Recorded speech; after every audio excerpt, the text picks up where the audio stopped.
todos los asistentes a este acto organizado por Somatemps, y también quiero agradecer a la asistencia recientemente, que es un lujo contar aquí con su presencia.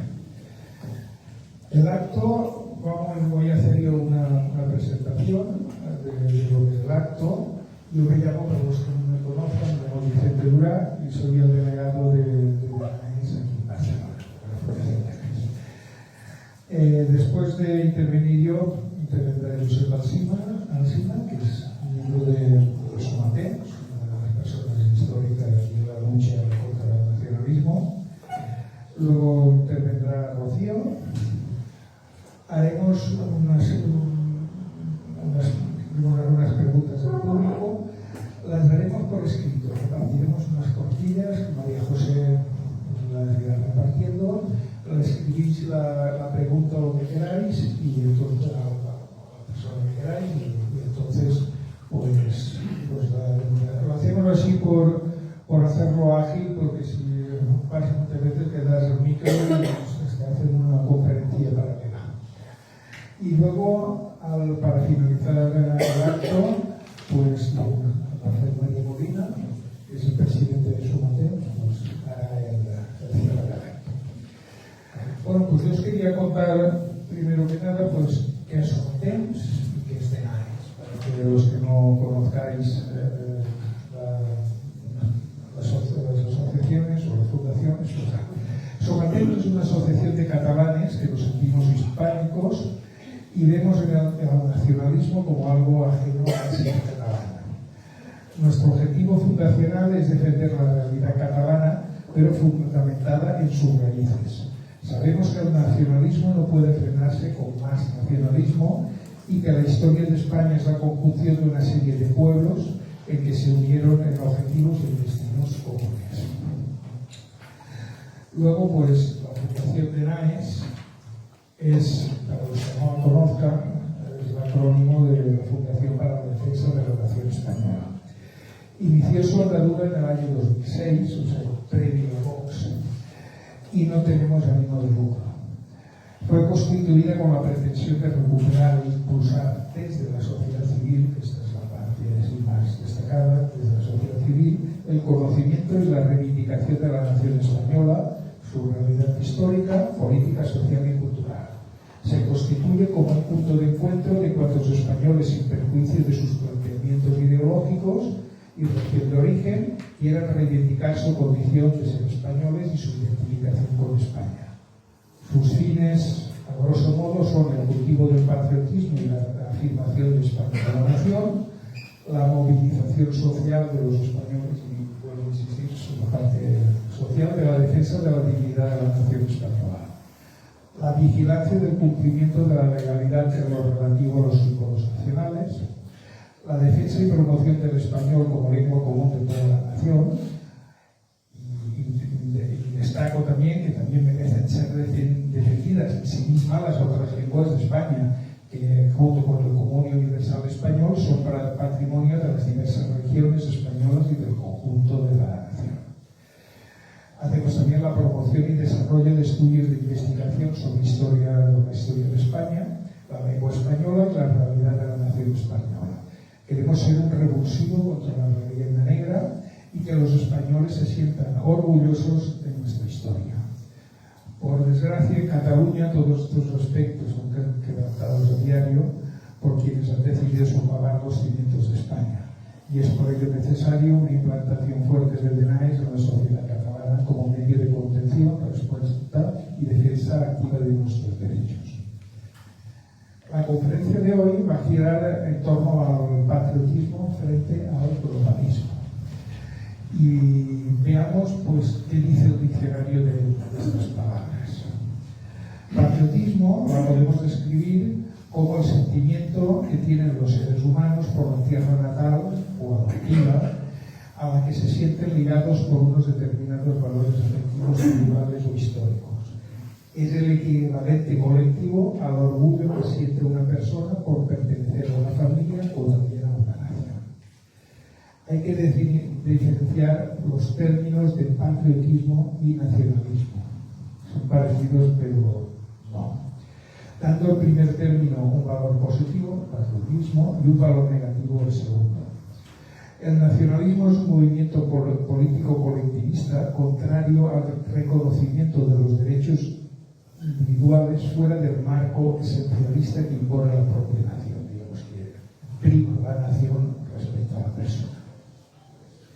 Y el globalismo pues es una ideología política y un proyecto de gobernanza que busca subordinar la soberanía de los estados-nación a organismos supranacionales, promoviendo la integración mundial económica, política y cultural.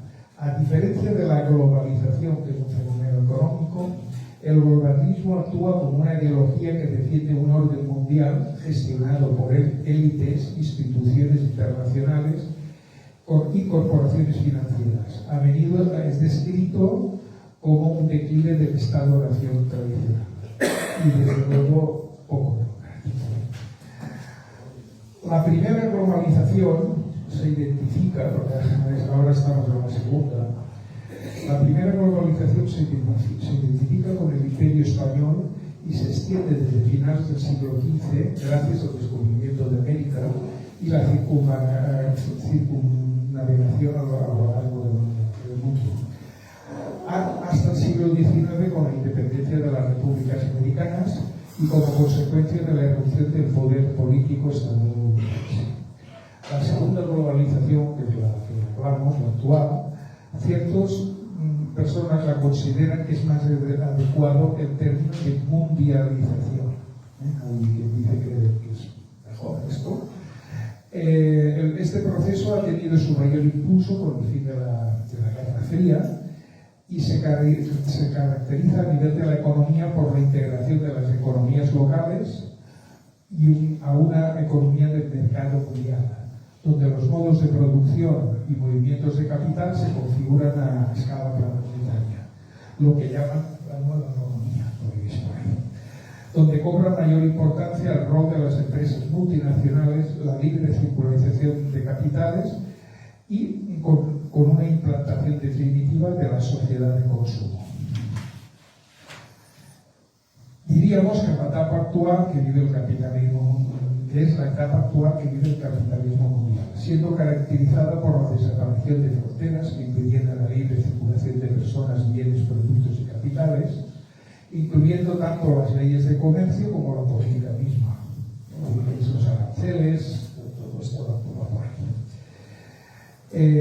Produciendo efectos en el medio ambiente también, que está de moda, la cultura, los sistemas políticos, el desarrollo y la prosperidad económica, al igual que el bienestar físico de los seres humanos que conforman las sociedades de todo el mundo.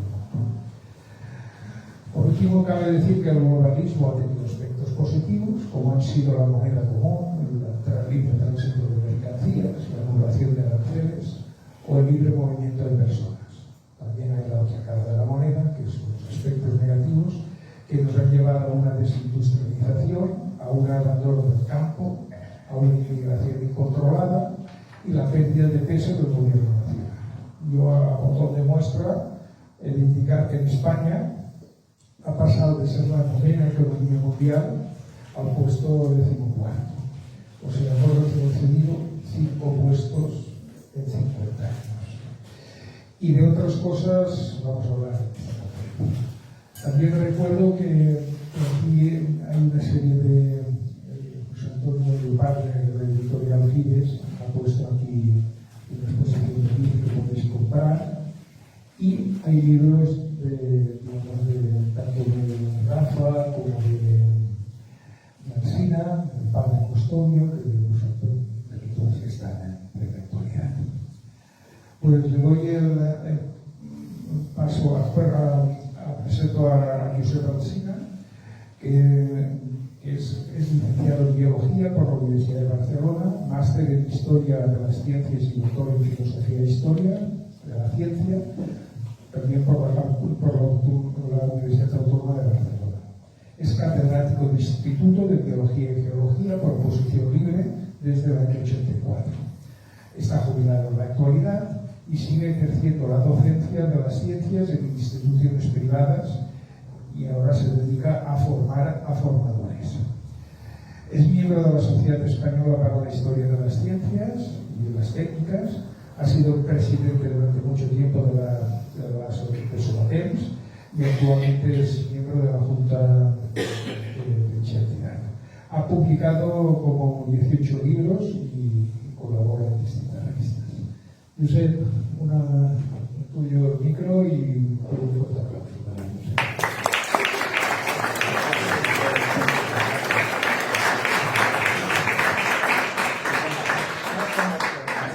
Hola.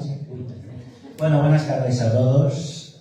En primer lugar, gracias por estar aquí y también quiero dar las gracias a Rocío que nos acompaña, que es un gran honor para una asociación pequeñita como la nuestra tener aquí una persona como ella. Bueno, yo voy a ser muy breve. Los que no me conocéis ya sabéis que acostumbro a ser breve, pero hoy voy a ser más breve todavía porque lo que queremos escuchar es a ella. A ver, mi intervención va a tener dos partes. Una voy a intentar explicar en pocas palabras qué es el globalismo y luego me voy a centrar en un tema de la actualidad que son los acuerdos de libre comercio, como es actualmente el Mercosur. A ver, a inicios de la década de los 90 ocurre un acontecimiento trascendental, ¿no? Que es el hundimiento de la URSS y la caída del muro de Berlín. Esto significa que el paradigma dominante en las ciencias sociales y en la teoría política que se veía en Europa, por lo menos desde los años 60, que era el marxismo, queda falseado. Es decir, el comunismo es derrotado no en el terreno militar como fueron los fascismos, sino que es derrotado en el terreno económico. Ello es lo que se puede llamar en ciencia sería una falsación, ¿no? Es decir, todas las previsiones se han hundido. Pero esto comporta cambios radicales, no solo en los antiguos países comunistas, sino cambios radicales en lo que podríamos llamar el occidente capitalista. Desde la Segunda Guerra Mundial habíamos visto desarrollarse una serie de regímenes liberales, ¿no? Pero con un cierto interés social, más que nada para demostrar que los trabajadores vivían mejor, por ejemplo, en la Alemania del Oeste que en la Alemania del Este, lo cual era verdad, porque por eso la gente se iba de un lado a otro. Pero en el momento en que la URSS cae, en el momento en que el marxismo es prácticamente abandonado, pues el capitalismo sufre una mutación. Es una mutación que ya se veía venir, porque ya un poco antes ya pasan cosas, ¿no? Por ejemplo, la victoria de Thatcher, de Margaret Thatcher en Inglaterra, ya hubo un cambio, ¿no? Bueno, algunos se entusiasman con esta señora, y no sé por qué, porque esta señora dijo una vez que el pueblo no existe, es un mito colectivista. Es decir, que una nación es un agregado de individuos y nada más, ¿no? Eso ya se veía venir lo que vendría. Pero en este momento ya, o sea, el capitalismo se viene arriba, ¿no? Aparecen ideólogos como Francis Fukuyama, publica el libro El fin de la historia y el último hombre. Resulta que la utopía socialista de un socialismo mundial ahora ha sido sustituida por la utopía capitalista de un nuevo orden mundial, con una gobernanza mundial, con un gobierno mundial, fin de las guerras. Es evidente que todo esto no funciona, es decir, las utopías nunca se cumplen. Lo cual no quiere decir que los intentos de construirlas se pueda hacer mucho daño. Pues bien, este nuevo capitalismo que aparece es lo que entendemos con el nombre de globalismo. No voy a insistir en todas las ideologías woke que cuelgan, pero lo más importante que es, pues la idea de que tiene que haber una gobernanza mundial. Si uno lee los documentos de la Comisión Trilateral, que no son secretos, se pueden encontrar, ya de los años 70-80, ya dice que el mundo tiene que dividirse en las naciones centrales del desarrollo, léase Estados Unidos, Europa Central y Japón, ¿no? Que tienen que ser las naciones industriales, las naciones periféricas, léase el tercer mundo, y las naciones semiperiféricas, ahí estamos nosotros, que tienen que ser sobre todo sector servicios. No es que crean conspiraciones, pero estos planes de momento se están cumpliendo, porque España, como les comentaba Vicens, ha dejado de ser un país industrial y ahora lo que es el bar de copas de Europa, ¿no? Bueno, vamos a ver. Otra cuestión es que este globalismo prácticamente no tiene oponentes. Es decir, la izquierda, o lo que queda de ella, ha sido desbordada por el globalismo. La izquierda socialdemócrata, ¿qué hace? Bueno, como este globalismo genera pobreza, Diego Fusaro, filósofo italiano, habla de globalización, ¿no? Que se están convirtiendo en servos de la gleba. Pues bien, la solución socialdemócrata, ¿cuál es? Pues repartir limosnas, repartir cheques. Esto es lo que hace aquí Sánchez, digo que bueno, es lo que hay, ¿no? Es decir, lo cual es muy grave porque además crea una cultura del subsidio. En cuanto a esto que llaman eufemísticamente los que están a la izquierda del PSOE, es que estos no es que estén en contra del globalismo, es que son sus principales propagandistas. El otro día pudisteis ver a la señora Irene Montero en un ataque de histeria diciendo que quería sustituir a los fachas, o sea, los fachas son todos los que no la votan, por gente marrona, ¿no? Y quería más inmigración. Pero es curioso, porque por estas mismas fechas, el señor Sánchez Llibre, presidente de la patronal catalana, conocido separatista, y además va siempre con el pic de la Agenda 2030 en la solapa, también pedía más inmigrantes. Y este sí que sabe lo que se hace, este no está loco como la otra, este sabe lo que se hace. Y la señora Botín, del Banco de Santander, decía que estaba encantada con las legalizaciones de inmigrantes porque veía más gente que aquí en esta y tomando el perro. Es decir, que la izquierda no es que no esté en contra del globalismo, es que está a favor. Además actúa de guardia de la porra, es decir, cada vez que alguien levanta la voz contra esto, venimos aquí pues, a hacer lo que ya sabemos que hace, ¿no? Por lo tanto, el globalismo se ha quedado prácticamente sin adversarios. ¿Quiénes son los únicos que resisten al globalismo? Pues los movimientos patrióticos, identitarios y populistas. Yo sé, para los que me conocéis, sabéis que yo reivindico el término populista, porque el populista es el que está con el pueblo. Y estos somos nosotros. Bien. La esencia del globalismo se puede definir en 3 frases. Libre circulación de capitales, como antes ya comentaba Vicens, libre circulación de productos, es decir, los tratados de libre comercio, y libre circulación de personas, es decir, la inmigración descontrolada. Yo me voy a centrar sobre todo en la libre circulación de productos. Bueno, cuando hablamos de tratados de libre comercio hay que distinguir, porque claro, 2 estados soberanos pueden hacer un tratado de libre comercio y no pasa nada. Pero lo que estamos asistiendo es a otra cosa. Estamos asistiendo a esta idea que los países industriales tienen que producir productos industriales, tienen que cargarse la agricultura y tienen que dedicarse a importar comida del tercer mundo. Y en esto tenemos diversos acuerdos, ¿no? El llamado Acuerdo General sobre Aranceles, Aduaneros y Comercio, llamado GATT. Tenemos el propio Tratado de Maastricht, que da nacimiento a la Unión Europea tal como es ahora. Tenemos el NAFTA, el Acuerdo de Libre Comercio de América del Norte. Y finalmente tenemos el más reciente tratado de la Unión Europea con el Mercosur. En todo este acuerdo hay cosas muy divertidas, ¿no? Porque tenemos al Partido Popular votando a favor de este acuerdo en Europa y luego diciendo que quiere proteger a los agricultores españoles de las consecuencias del mismo tratado que ellos mismos han votado. Es decir, Partido Popular en estado puro. Bien, cualquiera que critique al Mercosur dice con razón que esto podría acabar con la agricultura, la ganadería y la pesca en España y en Europa. Y tienen razón, pero es que este es el objetivo.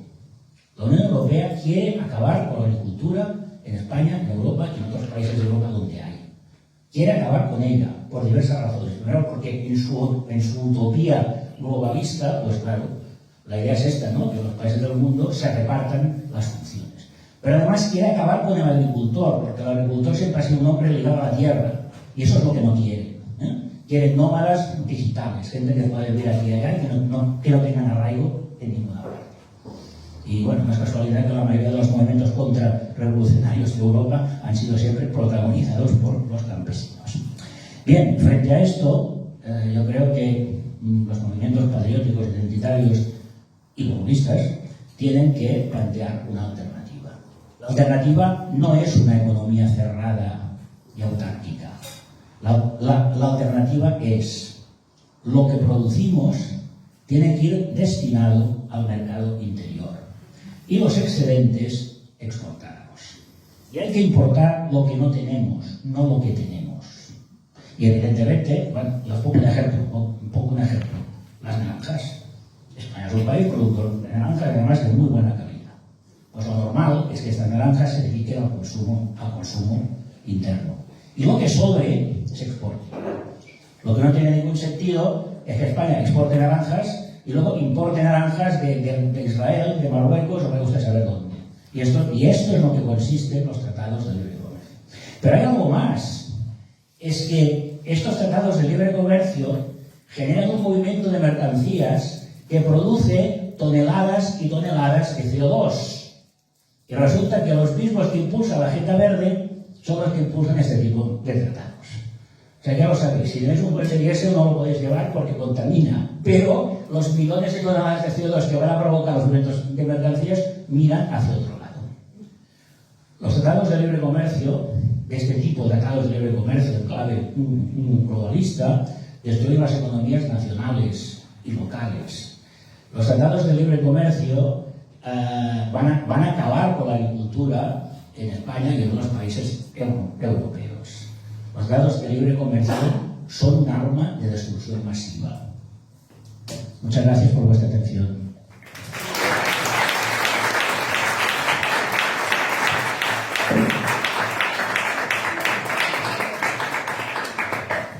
Pues ahora quería presentaros, es sobradamente conocida, pero quería presentaros a Rocío de Mer. Es nacida en Madrid, es abogada y política española, diputada en el Congreso de los Diputados por el partido Vox desde el año 2019 por la provincia de Almería. Nació en una familia de militares y quiero comentar que uno de sus abuelos fue coronel y político, Carlos de Mer de Rivera, y fue el último gobernador civil de las Islas Baleares, entre otros actos. Rocío es licenciada en Derecho por la Universidad Complutense de Madrid.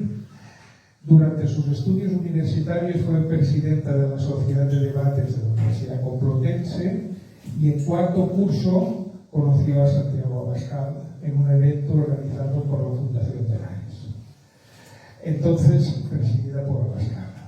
Está casada con un militar y es madre de 3 niños y espera otro.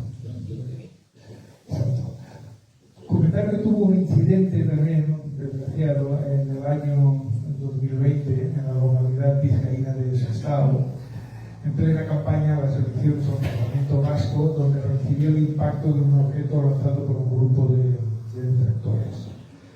Políticos de otros partidos como Pablo Echenique no dieron credibilidad al suceso, aunque en general los medios de comunicación y otros dirigentes políticos condenaron la agresión. Pues nada, pediros un fuerte aplauso para la Rocío.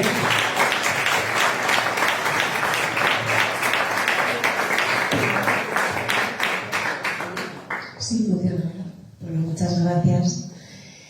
Gracias por la presentación, por recordar a mi abuelo también. Gracias a Somatemps y gracias a todos los que habéis venido esta tarde de viernes aquí a este pequeño salón y hacer lo que nos gusta hacer, ¿no? que es debatir, que es militar y que es comprometernos, ¿no? con lo que pensamos que es algo que nos ha sido dado, que hemos heredado y que tenemos el deber de intentar preservar hasta el final. No sabemos si lo conseguiremos, pero en cualquier caso que nos pillen siempre intentándolo, ¿no? Que nos pillen siempre peleando. Yo quería empezar con una reflexión, ¿no? Igual ya la habéis escuchado porque la digo en más foros, pero creo que es fundamental que seamos conscientes del momento histórico en el que estamos, ¿no? Del momento de civilización. No es un momento cualquiera de la historia de España, ni siquiera de la historia de Europa, sino que verdaderamente es un cruce de caminos, es un momento en el que realmente podemos perder lo que somos. Sí que podemos perder nuestra identidad, sí que podemos perder nuestra patria, sí que podemos perder la esencia de todo aquello que no nos pertenece y que heredamos de nuestros ancestros y que tenemos el deber de conservarlo y mejorarlo para nuestros hijos, ¿no? ¿Y por qué digo que lo podemos perder? Pues no solo por el momento civilizatorio evidente en el que yo creo que todos somos conscientes de lo que nos encontramos, sino porque debemos saber que las naciones pueden morir. Las naciones realmente pueden hacerlo porque lo hemos visto en otras partes de la historia del mundo, ¿no? Muchas veces damos por supuesto ¿no? Bueno, una nación como España, con una historia de 500 años, en función de la versión más o menos, bueno, que lo damos por hecho, ¿no? Esto va a seguir estando aquí, y bueno, y yo bajo todos los días a mi calle, mi casa, o lo que sea, ¿no? Y si van cambiando paulatinamente algunas cosas en mi entorno, a mi alrededor, pero das como por hecho que va a seguir fluyendo. Yo creo que hay determinados indicadores que lo que nos dicen es que no. Que las naciones no son un trozo de tierra. Las naciones son un vínculo de un pueblo concreto y determinado con una tierra, ¿no? Las naciones son ese pueblo, ¿no? En España, si de pronto tenemos, es muy recurrente esta frase, de hecho es de Joaquín Robles, ahora que veo que habéis entrevistado a Joaquín en la emboscadura, que es maravilloso, pues que 40 millones de nigerianos en España no hacen España, hacen Nigeria, ¿no? Yo creo que todos somos muy conscientes de eso, y que las naciones no son contenedores vacíos de nada, sino que son sus pueblos. Y estamos en un momento en el que es eso lo que corre peligro, porque los portadores de valores universales de alguna manera son ese pueblo, esas personas, esa demografía. Y es la demografía que además se plasma en algo tan concreto como de modo numérico, es esa demografía la que está en riesgo de desaparecer. Me gustaría, siempre doy dando primero un dato que yo creo que todos habéis escuchado en prensa últimamente, porque salió el jueves pasado precisamente en los datos que ofrecía el Instituto Nacional de Estadística en su última encuesta continua de población, que llegaba a afirmar que en España actualmente existen más de 10 millones de extranjeros. En una población de 49 millones de habitantes, es decir, que españoles habrá exclusivamente 39 millones de españoles. España ha perdido españoles, aunque el territorio que llamamos Estado español haya ganado población, ¿no? Y la ha ganado de modo tramposo. Pero lo que es la población española ha reducido, ¿no? Significativamente. Y esos 10 millones de personas, el otro día leí en el Congreso algo, igual lo habéis visto, pero voy a volver a hacerlo porque es bastante revelador, que es lo equivalente a, no me van a salir las provincias, las tengo mal apuntadas, bueno, lo equivalente a 29 provincias españolas, a 10 millones de personas. O lo equivalente a la población de Portugal, ¿no? Llevan años y años y años dándonos la turra con que, bueno, no solo con que teníamos que ser muy solidarios porque venían 4 refugiados que huían de una guerra, y no solo estaban preparando este reemplazo que ya algunos reconocen en público, sino que realmente la cifra es verdaderamente alarmante, ¿no? 10 millones de personas es algo que, imaginaros cualquier otro problema que haya en España, ¿no? Hemos hablado de la desindustrialización, hemos hablado incluso de los tratados de libre comercio, los tratados de libre comercio en todo lo relativo al sector primario, que efectivamente pues son gordísimos. Cualquier problema político que se os ocurra, se nos ocurre una solución, ¿no? Imaginaos que firmamos Mercosur, ¿no? Que de pronto se invade esto de carne, yo qué sé, brasileña o como sea, y se pone en peligro pues las ganaderías gallegas de León o de Asturias, ¿no? Bueno, podríamos revertirlo. ¿Cuánto tardaríamos? No sé. A lo mejor para revertir el campo sí puedes tardar 5 años. Quizás para revertir la industria, para reindustrializar un país ya tienes que ser más ambicioso, contar con 10, con 15 años para reindustrializar. Pero la demografía es irreversible. Es irreversible. ¿Qué población tienes? ¿Qué hijos tienes? ¿No? ¿Qué generaciones va a haber con presencia pública en todos tus espacios? Eso es irreversible, eso es muy difícil de revertir. extraordinariamente complicado, ¿no? O ha sido tan fácil de hacer, ¿no? Desde los años 2000, que se han recepcionado esencialmente esos 10 millones de personas, esencialmente desde los años 2000, podríamos hablar del 96 quizás, y sin embargo, ¿cómo le das la vuelta a eso, ¿no? Cómo no solo el proceso de deportaciones masivas, de remigración, que evidentemente sería necesario, pero y aún así sería una cosa larguísima, con diferentes fases, teniendo un gobierno que pueda hacerlo, ¿no? Que no sea cómplice de nadie, que no tenga ninguna coalición que le apriete, que, en fin, teniendo las herramientas para poder llevarlo a cabo y acompañar eso de políticas de natalidad para poder revigorizar tu población, una población que envejece, y aún así es tan complicado de hacer, ¿no? Sobre demografía, porque está la cara migratoria de la moneda y luego está la cara de natalidad, ¿no? Porque en realidad no nos olvidemos, y voy a dar una cifra, por eso estoy abriendo aquí ahora mismo, una cifra que a mí por lo menos me impacta mucho. No nos olvidemos que al final las políticas de fronteras abiertas se implantan en las sociedades europeas, occidentales, como contrapartida, de alguna manera, al envejecimiento de las poblaciones. Esto es una decisión de una serie de poderes económicos, ¿no? Cuando la economía corre peligro, porque la demografía va acompañada de la economía, ¿no? Los poderes económicos saben perfectamente que una población envejecida es una población para la que las cuentas de resultados no les van a salir, ¿no?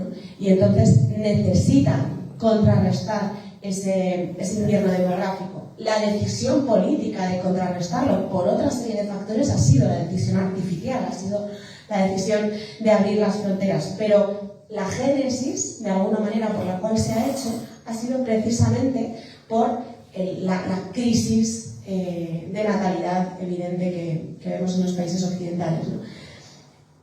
Solo por dar un dato, en una España del año 1865, una España en la que había 15 millones de habitantes, si no lo estoy diciendo mal, ¿cuántos nacimientos pensáis que había al año? Hace 2 siglos, 1865. Hace 2 siglos nacían en España al año 614.900 personas. Al año. La peor cifra del siglo pasado, que es un momento como el año 1939, es decir, el año en el que menos bebés nacieron de todo el pasado siglo por motivos evidentes, fue 419.800 niños, en una España ya de 25 millones de habitantes. ¿Cuántos bebés pensáis que nacieron en el año 2022 en España? Voy a dar 2 cifras. Los nacimientos de madres españolas, que ascienden a 230.000 nacimientos, 230.000, es decir, una tercera parte que hace 2 siglos en una España de 15 millones de habitantes, ¿no? Y teniendo en cuenta la población extranjera, 300.000. La mitad que hace 2 siglos en una población de 15 millones de habitantes. Yo no soy tan de números, pero creo que cuando ilustran una realidad tan fuerte como esta, yo creo que es imposible no imaginarse el cataclismo, ¿no? Y realmente la posibilidad real de desaparecer que existe ahora mismo, ¿no? Porque al final hay muchos debates, ¿no? Podríamos debatir sobre qué nos trajo hasta aquí, podríamos debatir sobre la decisión de abrir las fronteras masivas y de cargarse de alguna manera lo que quedaba, pero en cualquier caso lo que sí que hay es una realidad patente de que todo lo que conocemos puede desaparecer, ¿no? Y tenemos que organizarnos de la mejor manera posible para intentar revertirlo en lo poquito que podamos, ¿no? Quería hacer una referencia también a lo aparejado que va también en demografía, ¿no? Esa consecuencia de la que hablaba José, de la libre circulación de personas, ¿no? Y la libre circulación de personas que al final, pues lo que ha desembocado es en esas políticas de fronteras abiertas, ¿no? Y esas políticas de fronteras abiertas, al final, como decía al principio, han sido una decisión política deliberada de hacer que esas sociedades que algunos poderes económicos veían que envejecían, y que como envejecían, no por el hecho de que envejeciesen, sino porque para el poder económico una nación que envejece, ¿no?, es una nación que ya no va a llevar aparejada una economía próspera, y por lo tanto, por motivos económicos, se necesita revertir ese envejecimiento, ¿no? Ese poder económico evidentemente no piensa ni en la esencia, ni en la identidad, ni en la prosperidad de esa nación, piensa en su cuenta de resultados exclusivamente, ¿no? Y precisamente por eso pues se toma la decisión de abrir las fronteras. El abrir las fronteras al final supone un crecimiento artificial de esa población, ¿no? Tú podrías fomentar, hay dos maneras de que tu población crezca, evidentes, ¿no? La manera natural y la manera artificial. La manera natural, que sería pues, fomentar en el siglo actual las políticas de natalidad, gobiernos como el del señor Orbán lo están haciendo, y sí están llegando a la tasa de reposición, ¿no? Para que una población permanezca en el tiempo necesita una tasa de fecundidad, que es la que se denomina tasa de reposición, de 2,1, ¿no? Para mantenerse en el tiempo y crecer muy poquito. Y en España la tasa de natalidad actual es de 1,12, con cero políticas de natalidad entre las españolas, de 0,98. Es decir, muerte y destrucción, desaparición, ¿no? Pues al final la decisión política que llevaba encerrada esa libre circulación de personas, que era la decisión política de que las sociedades occidentales creciesen de modo artificial, también evidentemente conlleva una serie de consecuencias, ¿no? Voy a poner, por ejemplo, ahora que está tan de moda el debate de la vivienda, tan de moda por malos motivos, ¿no? El debate de la vivienda, por ejemplo, por poner un ejemplo, ¿no? Porque el crecimiento artificial de población, cuando hay un crecimiento natural de población, un bebé nace en un techo, ¿no? Ese crecimiento es progresivo, ese crecimiento es natural, esa población pues no se ven atrofiados pues mercados como el de la vivienda, ¿no? Por decirlo como ejemplo anecdótico, ¿no? Sin embargo, con un crecimiento artificial de la población, en el caso de España, además en los últimos años, con la entrada masiva de 600.000 personas cada año, en los últimos años, son 600.000 personas que necesitan un techo. Es decir, que no solo estás importando 600.000 personas, estás generando 600.000 carencias de techo al año, que claro que afectan a la población local, claro que afectan a la población autóctona, ¿no? Así que, al final, ese crecimiento artificial de la población, aunque sea decidido por unos pocos y por una serie de motivos, sí que atrofia económicamente, socialmente, culturalmente, en todo lo que nos afecta, ¿no? Y como ejemplo, pues, de verdad que es un ejemplo muy visual el ejemplo de la vivienda, ¿no? Al final nos enfrentamos a un panorama en el que, porque el título de esta conferencia es Patriotismo versus Globalismo, ¿no? En el que al final han caducado las opciones políticas que nos han traído hasta aquí, ¿no? Ahora mismo, por ejemplo, pues, hablar de izquierdas y derechas no tiene sentido, ¿no? Quizás son conceptos más sociológicos, ¿no? Ahora mismo es de derechas o de izquierdas el que se define de izquierdas o derechas casi como el que es de un equipo de fútbol, ¿no? Es una cosa sociológica, ¿no? En Andalucía, el que toda la vida ha votado a Izquierda Unida o el PSOE va a seguir haciéndolo y le da igual cuál sea el debate público, ¿no? Pero lo cierto es que en la realidad política actual han caducado pues, a nivel práctico, ¿no? Por decirlo casi de algún modo. Y realmente la dicotomía real, la dicotomía latente, es esa dicotomía que plantea la presente conferencia, ¿no? Que es la dicotomía del patriotismo versus globalismo. Al final, esas fronteras abiertas que han destruido lo personal, esa libre circulación de capitales que han destruido, bueno, esa libre circulación de capitales, quizás podríamos hablar de que estamos en el siglo en el cual los estados no son los únicos actores internacionales, ¿no? Esa libre circulación de capitales lo que ha facilitado también es que haya multinacionales, muchísimas multinacionales, cuyas cuentas de resultados son mayores que los productos interiores brutos de la mayoría de las 193 naciones registradas en la ONU, ¿no? Y luego esa libre circulación de productos, por otro lado, de la que hablaba José.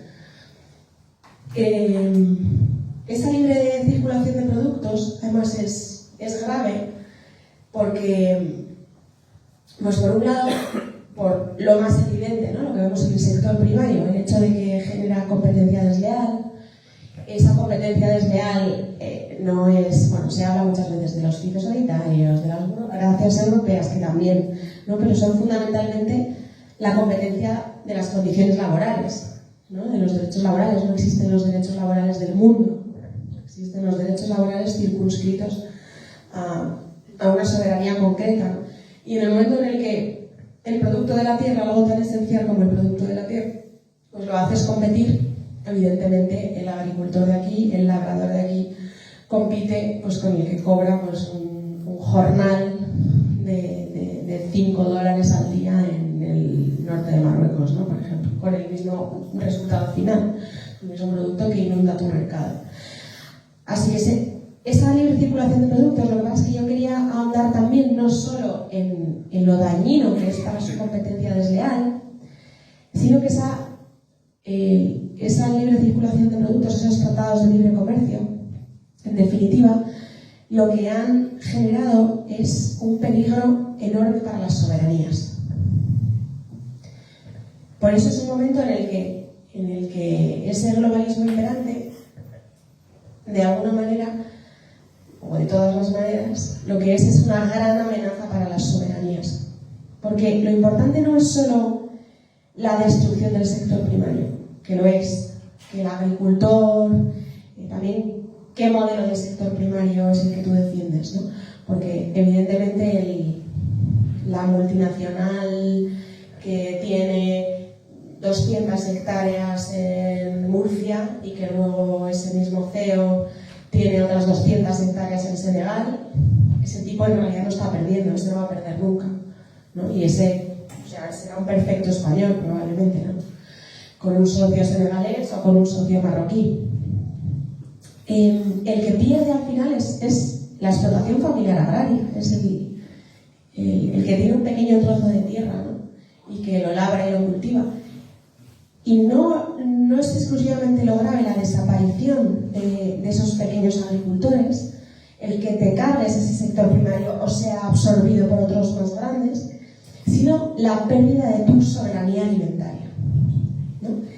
En este momento del mundo en el que la soberanía, ¿no?, determina de alguna manera tu independencia, que tu población dependa, pues, véase, hemos hablado del campo, pero podemos hablar de lo energético también, ¿no?, de tu soberanía energética, que lo básico, lo esencial para que tu población sobreviva depende de que no haya un conflicto en la otra parte del mundo.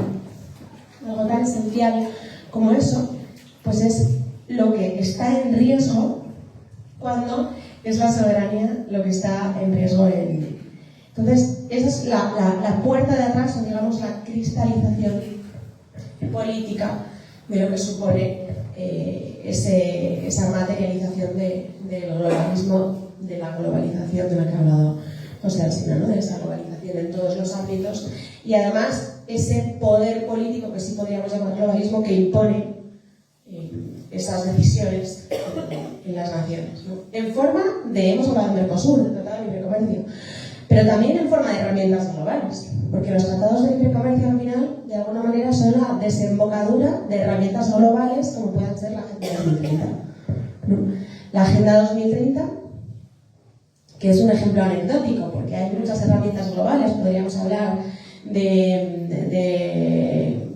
Foro de Davos, podríamos hablar del Banco Mundial, podríamos hablar del FMI, de todos sus intentos de herramientas globales a lo largo de la historia de los últimos 20 años, que han impuesto, ¿no?, eso, o que ha cristalizado en lo comunitario en los tratados de libre comercio, ¿no? Un gran éxito de alguna manera para estos señores tan interesados en la destrucción de las soberanías y en la destrucción de las economías. Un gran éxito para ellos fue el momento en el que tantas naciones empiezan a ceder soberanía. En el caso de España con la Unión Europea, ceder la soberanía comercial, ¿no? Ceder la soberanía comercial pues fue uno de los puntos de inflexión para dejar de controlar esa soberanía. Esas soberanías, además, insisto que son estratégicas, y no solo es la soberanía alimentaria. Podríamos hablar de la soberanía energética, soberanía industrial, no se me ocurre ninguna en la que seamos soberanos ahora mismo, pero también soberanía farmacéutica. Yo no sé si alguno últimamente ha necesitado, yo qué sé, algún antibiótico, Augmentine, por ejemplo. Creo que ahora mismo hay falta en el mercado, ¿no? Al final, pues todos los principios activos los has deslocalizado a lugares como la India, a lugares como China. Entonces, algo tan esencial como que tu población pueda curarse de una infección va a depender de que no solo de que haya stock en la India de ese principio activo, que encima el resultado final de ese principio activo llegue en su barco a su puerto correspondiente, de las relaciones comerciales que tenga España, del conflicto, insisto, que haya en la otra punta del mundo, ¿no? Es una debilidad absoluta. Y al final, los perdedores, precisamente por eso, ¿no? Por eso, quizás el espejo podríamos hablar patriotismo, globalismo, más en letras en grande, pero el espejo de eso es ese perdedor, ese pueblo del que también hablaba antes José, ¿no? Ese pueblo para el cual, si esta nación ha perdido soberanía, ¿no?, es el perdedor. Es el perdedor de que hayas destruido su sector primario. Es el perdedor de que esa medicina no le llegue de la otra punta del mundo. Es el perdedor de que tú no tengas soberanía energética y de que los costes pues también dependan de otros mercados que están lejos de tu alcance. Es el perdedor, en definitiva, en el caso de las políticas de fronteras abiertas, que ya es la cristalización de que es desposeído de todo, ¿no? Que te han desposeído poco a poco. Pero cuando ya te desposeen de todo, es cuando ya sales a la calle y te sientes minoría. Te sientes extraño, ¿no? Cuando ya te desposeen incluso de tu propia identidad, ¿no?, de lo que tú eres. Que es lo que en definitiva sucede con las políticas de fronteras abiertas. Y al final, esta libre circulación de personas, insisto, cristalizada en las políticas de fronteras abiertas, pues han supuesto, o digamos son la amenaza final, precisamente porque es la más difícil de revertir, a que puedas recobrar o no tu identidad o tu esencia. Se hablaba está de moda hablar de reemplazo poblacional últimamente. Ahora todo el mundo habla. El otro día vi un discurso de Marga Proens hablando de reemplazo, me pareció una simulación. Lo ha puesto de moda Irene Montero. Pero al final, en lo que se cristaliza es en este reemplazo, ¿no? Reemplazas las economías, reemplazas sus productos, reemplazas sus élites, reemplazas sus gobernantes, porque los gobernantes locales terminan siendo de alguna manera la marioneta de ese gobernante global. Y por último, la guinda final, no reemplazas esos pueblos. Y no quiero ser catastrofista, pero pinta mal la cosa, ¿no? Luego, ¿cómo hemos llegado hasta aquí? Sería otra pregunta de cómo hemos llegado hasta aquí, cómo han conseguido no solo que la población trague con esa desposesión absoluta, ¿no?, que ya la persona sencilla que acaba dándose cuenta de que se lo han quitado todo, se da cuenta al final, no se ha dado cuenta por el camino. Ese que baja a su barrio y ya no reconoce sus comercios y ya no reconoce pues la población que tiene en su entorno, ya no reconoce su propia tranquilidad, su propia seguridad, porque también le desposeen de eso, ¿no? Para que eso cristalice, ha tenido que haber un proceso. A esa persona la ha tenido que convencer también para que forme parte de ese proceso, ¿no? Que ha sido lo peor.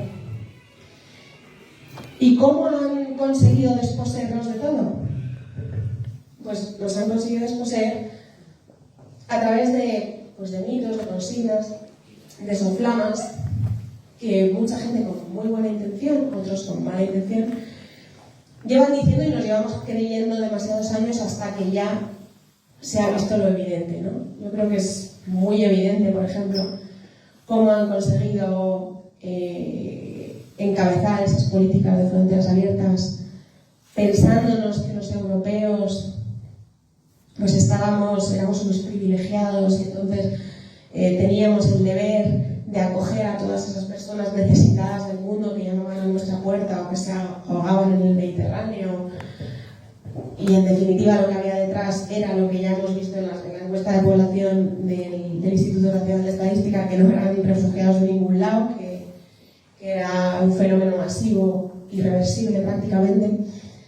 Como también se ha tenido de colaborador necesario pues ese movimiento feminista, encargado de la otra parte de la moneda, ¿no? Encargado de tumbar de alguna manera las políticas de natalidad por la vía cultural.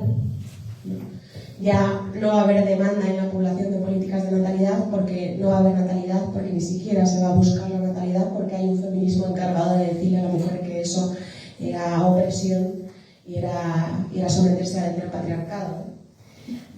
Así que ha habido, pues sí, una serie de mitos, una serie de construcciones, de constructos culturales. Esto me encanta decirlo a la izquierda, pero realmente los ha confeccionado la izquierda, ha reconstruido pues una manera de que nos disolvamos. Porque, en definitiva, ese globalismo se opone al patriotismo, pero yo creo que no es solo la palabra patriotismo, es todo lo que la palabra patriotismo lleva, ¿no? Porque al final la patria, decíamos al principio, la nación es un vínculo, es ese vínculo. Y al final es el vínculo lo que determina la identidad, ¿no? Sobre qué soportamos nuestra identidad, ¿no? Podríamos soportar, ya entrando casi en el plano individual, podríamos soportar nuestra identidad sobre casi en el plano psicológico, ¿no? Sobre muchas cosas, pero hay 4 cosas esenciales, naturales, sobre las que todo el mundo soportamos la identidad de manera natural, ¿no? Que es de quién eres hijo, ¿no? Que son tus vínculos, de quién eres hijo, de quién eres hermano, de quién eres padre, ¿no? ¿Cuál es tu comunidad más cercana? Esos son tus primeros vínculos es tu familia, es tu comunidad, es tu barrio, es tu vecindario. Y luego tus vínculos de pertenencia con el resto de cosas que te determinan, que sí son tu patria, sí es tu identidad colectiva en lo que te determina tu contexto, en lo que te determina tu circunstancia. Y en definitiva el globalismo ha venido a borrar eso, ¿no? No solo a borrar todo lo que hemos hablado, que a lo mejor son otros planos más políticos, sino ha venido a arrancar lo más esencial que tenemos, que es sobre lo que soportamos nuestra identidad, que son nuestros vínculos más naturales, no lo que nos soporta, lo que de alguna manera nos hace pues estar en la naturaleza, estar en la sociedad, estar en nuestras patrias y en nuestras naciones, ¿no? Así que esa también es la gravedad de lo que viene a desposeernos el globalismo. Se habla mucho más últimamente de salud mental en muchos planos, no es que vaya a entrar en eso, pero si nos fijamos en lo que son, por ejemplo, por poner un ejemplo, los factores que protegen a la persona de los problemas de salud mental, vemos precisamente que los factores que nos protegen son esos factores en los que soportamos nuestra identidad, ¿no? Son todos esos factores de vínculos y de pertenencia que son fortísimos y que claro que afectan ahora mismo a tanta gente que realmente es desposeída sabiéndolo o sin saberlo, ¿no?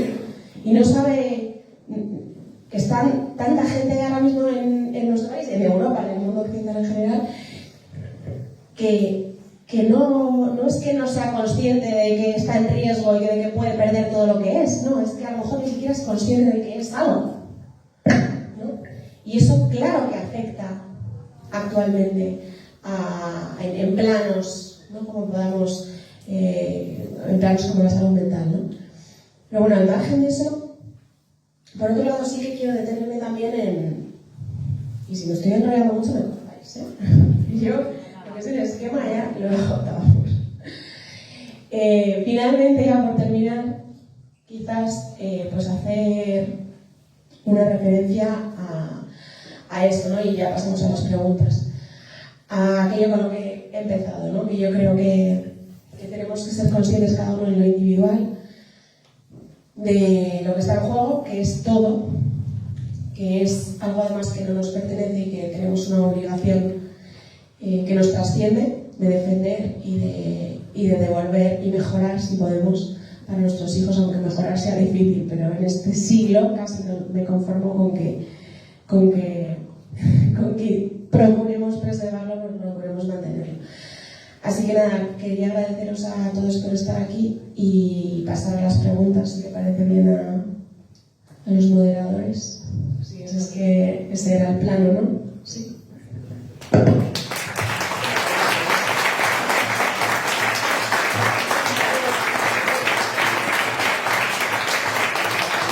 Bueno, pues nos hemos llegado al final. Le pasaría la palabra a Rafael María Molina, que es el presidente de la Junta de Somatens. Él es historiador y escritor especializado en historia. Es autor de más de 400 artículos en blogs desde el 2016 y es autor de 2 libros, el último de los cuales, Voluntarios de Hierro, sobre la guerra de Cuba. Lo tenemos disponible aquí en el stand de Fides. Y nada, deciros también que estaban los libros de Alsina y también de María José Iván. Bueno, simplemente un poco por añadir a las intervenciones tan interesantes de Josep, de Rocío, de Vicente. Simplemente comentaría, y ya termino muy brevemente, un recuerdo personal, compartiría con vosotros, que seguramente muchos también tenéis de una forma o de otra. Yo recuerdo, siendo niño, en los años 80, en verano íbamos con el coche mi padre al pueblo, la provincia de Granada, donde era mi abuelo materno. En la autopista, en las áreas de servicio, cuando parábamos, se veían esos coches con matrícula francesa, aquellas matrículas amarillas de los coches franceses de aquella época, con, bueno, pues que bajaban de ellos personas que eran evidentemente musulmanas, entonces se ponían a rezar allí, con aquellas vacas de los coches cargados de trastos. Y me acuerdo que mi padre comentaba, ostras, en Francia hay muchos musulmanes, y bueno, lo vimos como algo completamente increíble, me decimos, ¿cómo están llegando a esa situación? Lo que no imaginábamos en aquella época, yo creo, ni mi familia ni nadie, ni yo mismo, evidentemente siendo niño, era que Francia estaría aún mucho peor en ese sentido y que en España llegaríamos a ese nivel o lo superaríamos. Al hilo de todo esto, pues simplemente comentar que creemos, y es cierto, que estamos en una época, nos ha tocado una época muy dura, muy difícil, y es verdad, pero yo muchas veces pienso auténtica lástima por los que merecen lástima son los españoles que iban en la década de 2050, 2060, siendo niños, siendo jóvenes en aquella época, 2070, se quedan. Por eso, como los pocos que van a quedar, ¿en qué régimen vivirán? ¿Vivirán bajo un régimen de religiones y de legalidades civilizatorias extraeuropeas de forma precaria? Es una batalla muy dura y creo que esa es la batalla de nuestra generación y esa es la batalla política que tenemos que dar ahora mismo y de la forma de esta manera. Muchas gracias.